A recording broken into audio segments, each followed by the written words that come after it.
Not only was Taylor Swift subpoenaed, her reps just got caught lying about Taylor's involvement in the movie. Taylor Swift is having bad blood with Blake Lively. I am not your drag. Taylor Swift fans have noticed a subtle shift. But what do her cryptic lyrics and lack of interactions with Blake Lively really mean? Could these be signs of tension that were there all along? Stay tuned as we uncover the subtle shade hidden in plain sight. So let's catch up on Taylor Swift getting subpoenaed. Now, her reps, sources close to her, like reps for Taylor, have spoken to a lot of outlets. So it seems like this is coming from her team, not just some source. And now in responding to her getting subpoenaed, she's being feisty. She's fighting back, saying Taylor Swift never set foot on the set of this movie. No one ever said you were on set of the movie, for the record, just to be clear. I've talked to a crew. You weren't on the movie. That's true. But she was not involved in any casting or creative decisions. That's not true. She did not score the film. That's true. She did. There's rumors, though, that she had the person fired. I don't know if that's actually true. I think that was Blake. She never saw an edit or made any notes of the film. She did not even see It Ends With Us, ouch, until weeks after its public release, and it was traveling around the globe during 2023, 2024, headlining the biggest tour in history. Now, look, here's the comment that her rep's putting out there, but here's the fact. And we got to focus on the second part. She was not involved in any casting or creative decisions. Are you sure about that? Are you sure about that? Taylor Swift's online moves have always been a code to crack. Her fans, some of the most observant detectives on the internet, know that when Taylor hits the like button, it carries meaning. And when she doesn't, that often says even more. For years, her interactions with Blake Lively on Instagram told the story of a supportive and close friendship. From Taylor leaving heart-filled comments on Blake's family photos, to sharing her admiration for Blake's work, it all seemed picture perfect. But something changed, and quickly fans picked up on the lack of engagement. Blake's posts, which Taylor used to acknowledge with obvious affection, began to sit untouched. For example, when Blake promoted one of her most personal projects on Instagram, a post filled with excitement over a milestone achievement, Taylor was conspicuously silent. There wasn't even a single like from Taylor. Naturally, this didn't escape the watchful eye of her fan base, who were used to these subtle social media rhythms. Questions started swirling. Was it simply a coincidence, or was her silence intentional? What makes all this even more eye-catching is Taylor's mastery of Easter eggs. For those who don't follow her closely, Taylor's entire online presence is practically a scavenger hunt. Over the years, she's embedded everything from album release hints to personal life updates in what seem like ordinary posts. But silence? That's rare for her. Taylor's fans knew that a lack of acknowledgement could be just as much a signal as her intricate breadcrumb trails of likes, emojis, and cryptic captions. The silence hinted at a deliberate, if understated, pullback from the friendship, a message that felt louder the longer it lingered. And then, there's the decline over time. Blake's Instagram account used to be one of the many places where Taylor would leave a playful or heartfelt note, throwing her support behind her friend.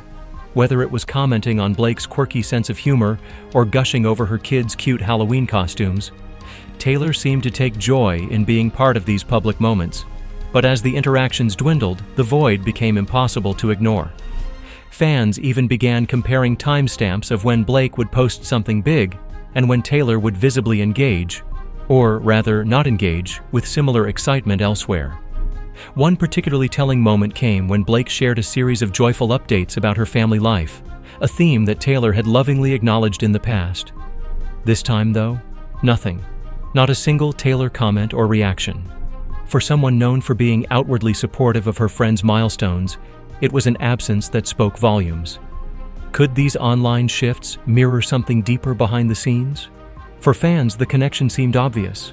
Taylor's conscious decision to stay quiet didn't just change the dynamic in the public eye. It mirrored what many assumed to be a private cooling off between the two. And as Taylor's social media drifted further away from Blake's, the speculation only grew. But these weren't the only hints that something might be off.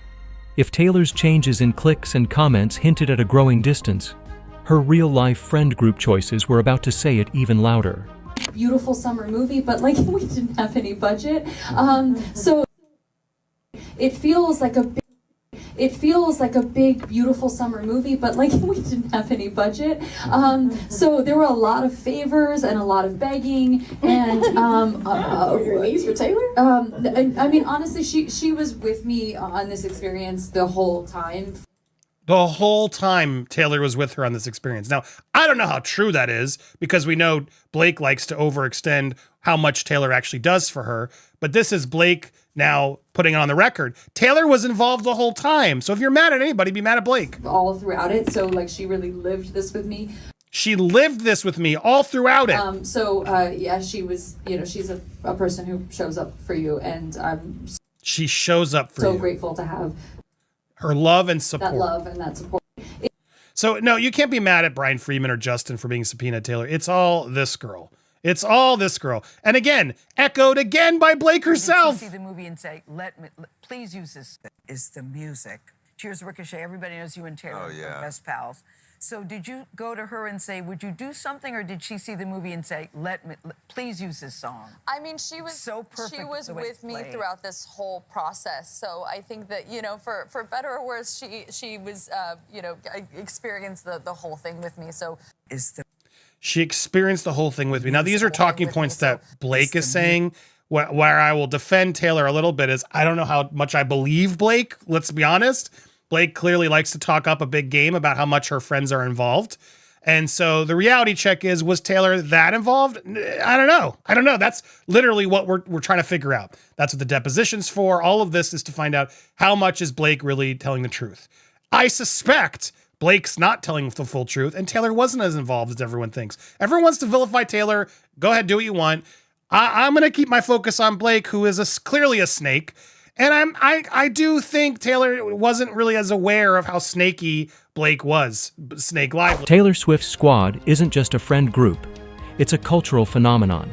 From the glossy photos of her 4th of July parties to the parade of celebs who've accompanied her to award shows and performances, Taylor has made her friendships a key part of her image.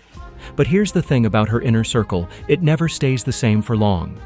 Over the years, we've seen people get added to the mix, others fade out quietly, and a select few stick around for the long haul.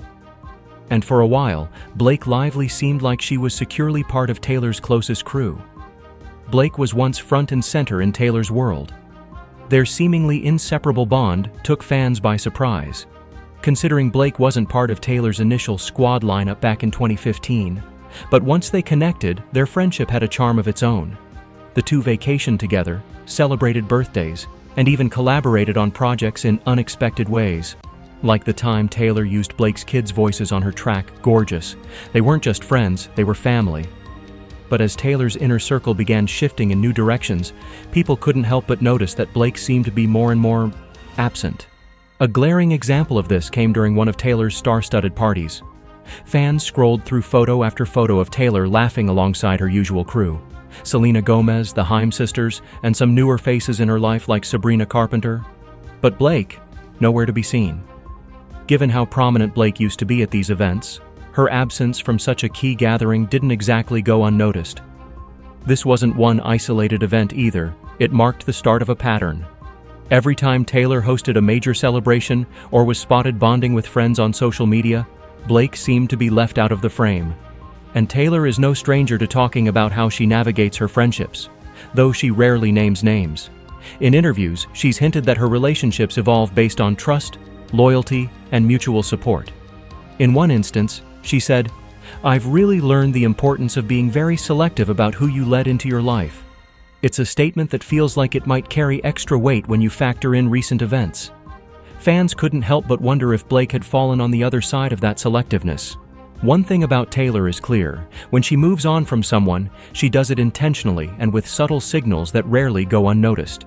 Her current crew seems carefully chosen, with longtime besties like Selena stepping back into the spotlight alongside newer friendships that feel purposeful. For Blake, however, the dial appears to have turned the opposite direction. And if Taylor's real-life circles weren't already hinting at a cooling off, her lyrics might reveal even more. Because when Taylor has something to say, even about strained friendships, it almost always ends up in her music. And I do believe she's mad. I really do believe that, because it makes sense. Taylor Swift believes Blake exploited her heartbroken singer finally lays bare former bestie's betrayal and the move that left her completely floored. She feels betrayed. Up until this year, she was one of her closest confidants until all this, it ends with us drama. There they are over Memorial Day in Philadelphia on Sunday, or Mother's Day in Sunday.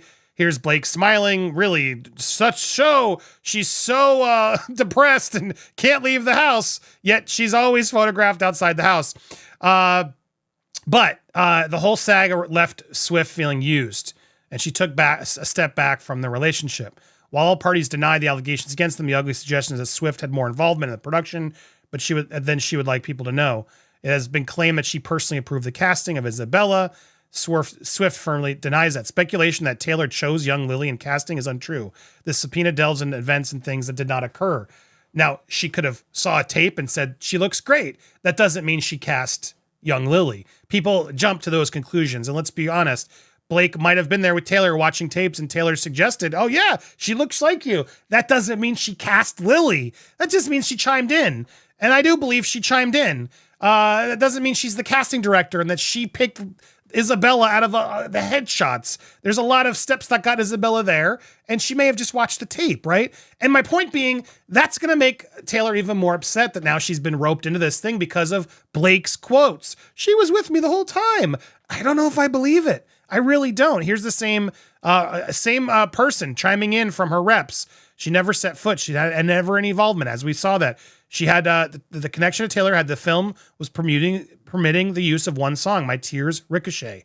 That was it. That was her like official involvement in this film. So she's aggravated to be thrust in the center of this legal fight, one that she maintains she had no part in. Taylor's been aware that Blake has been exploiting her name for a while now, but the subpoena takes it to a whole new level. It's tragic and surely unrecoverable end to a friendship. Obviously no official words from Lively.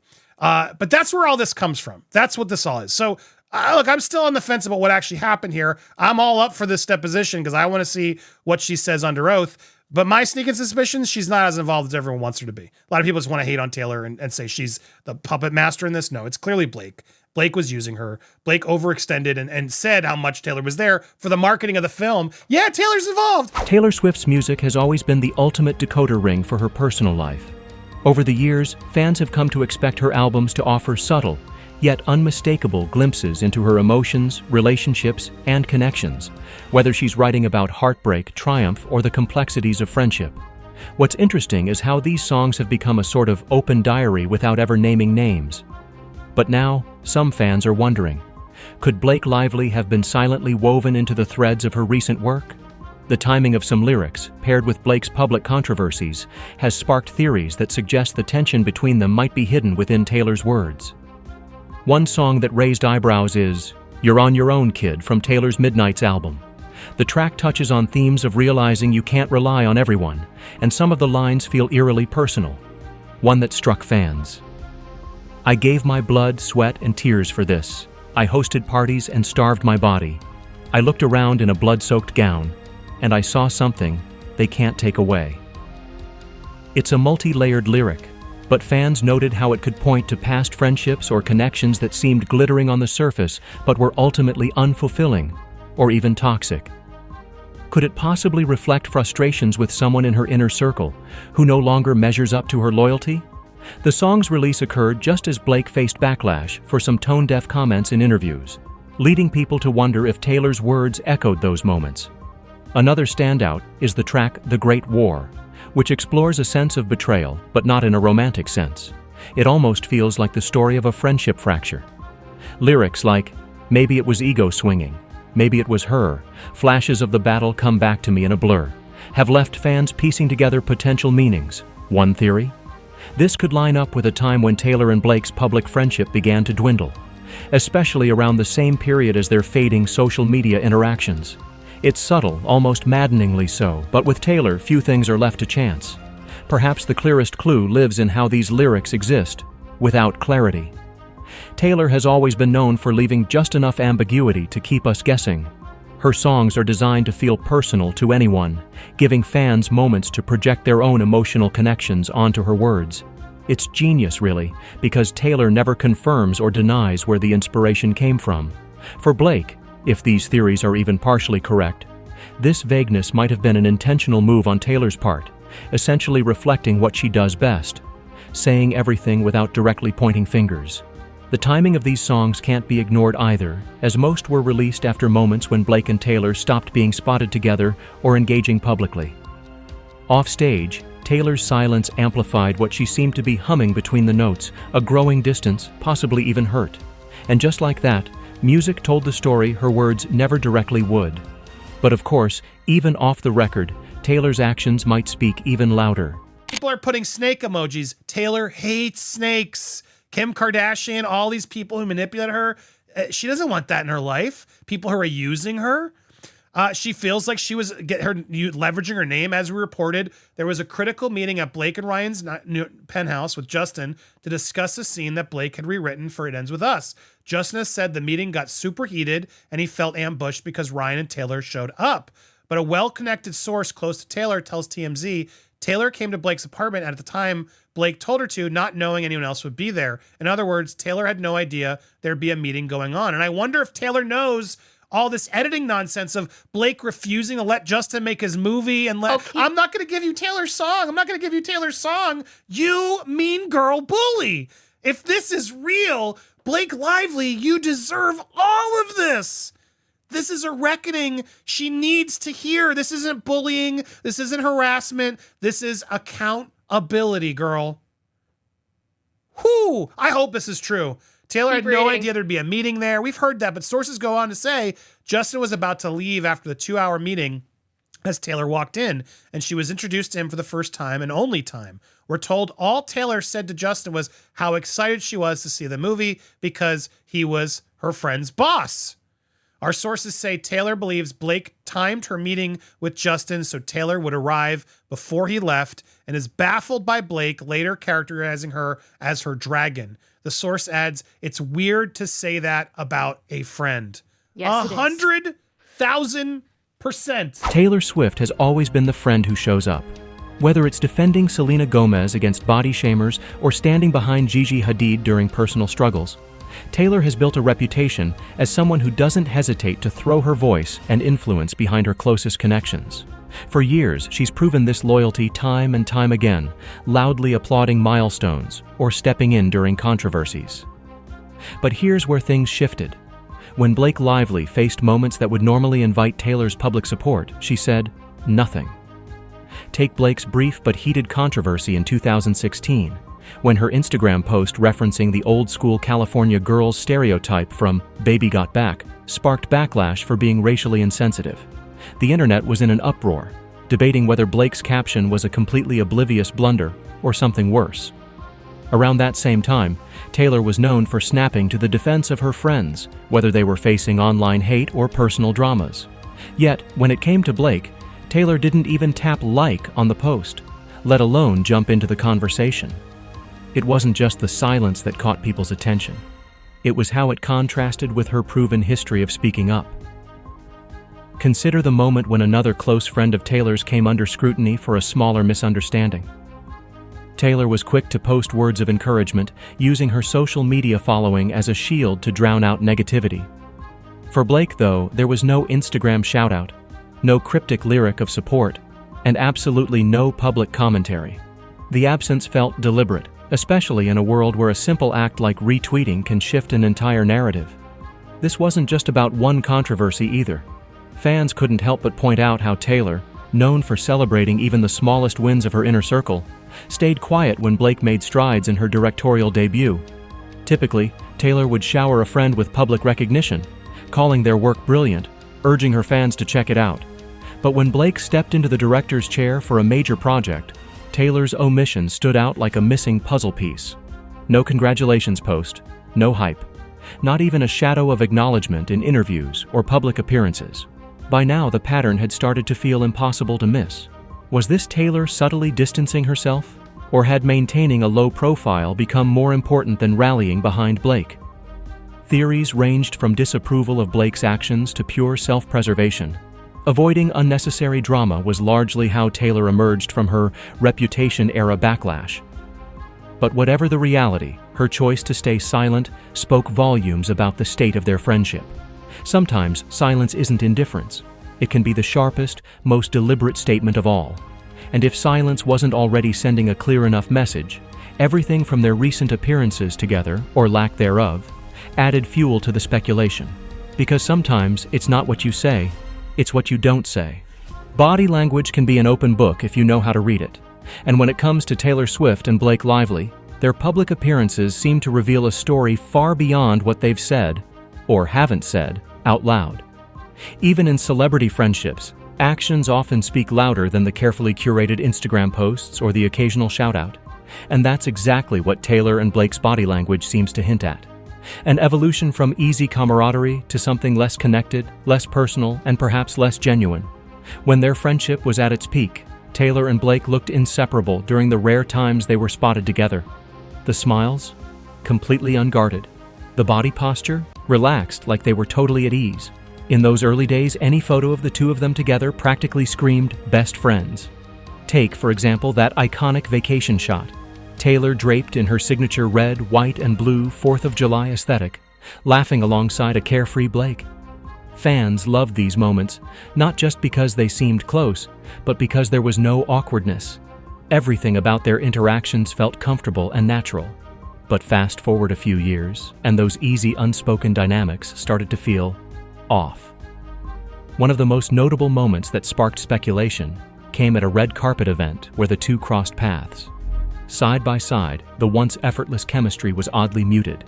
Fans pointed out how their stances appeared more formal than friendly, with Taylor standing slightly angled away while Blake seemed to focus more on the cameras than her so-called bestie. It wasn't a huge, obvious rift, no glares or frosty vibes, but it was the little details, the lack of shared glances, no exchanges of inside jokes, and forced smiles that didn't quite reach their eyes. It felt like the kind of stiff politeness you might offer an ex-friend you're trying to appear cool with, but not too cool. Even candid photos taken by fans hinted at something different. Gone was the laid-back energy of their earlier interactions. At a high-profile event not too long ago, Blake and Taylor found themselves in the same room for the night, but they were rarely seen next to each other. At one point, when they briefly stood near one another during the evening, there was zero interaction, no leaning in, no casual arm touches, not even a shared laugh. For two people who once treated these moments as an extension of their bond, it looked distant, almost calculated. Analysts and fans alike have dissected these shifts. Body language experts chimed in, pointing out how Taylor's tendency to turn herself toward those she feels closest to was noticeably absent in her moments with Blake. Meanwhile, Blake often kept a more closed-off posture when near Taylor in recent years, signaling discomfort or a lack of openness. Fans were left piecing this all together, wondering if public appearances were just another reflection of their friendship quietly unraveling behind the curtain. It's a reminder that the smallest gestures, like avoided eye contact or overly formal poses, can reveal the cracks in even the most picture-perfect friendships. And for Taylor and Blake, this change fits into a bigger narrative, one where lyrics, silence, and even photos all point to one undeniable truth. Taylor Swift didn't need a direct confrontation to send a message. Through her shifting inner circle, the cryptic lyrics that seemed all too specific, and her increasingly public silence, she painted a quiet yet unmistakable picture of a friendship running its course. Was it deliberate, subtle, both? That's the brilliance of Taylor. Her moves are rarely random. So, could this be her signature approach to ending strained friendships without drama? Or is it just a coincidence wrapped in careful choices? Let us know what you think in the comments. And with so many hidden clues, where else might we uncover untold celebrity stories just like this?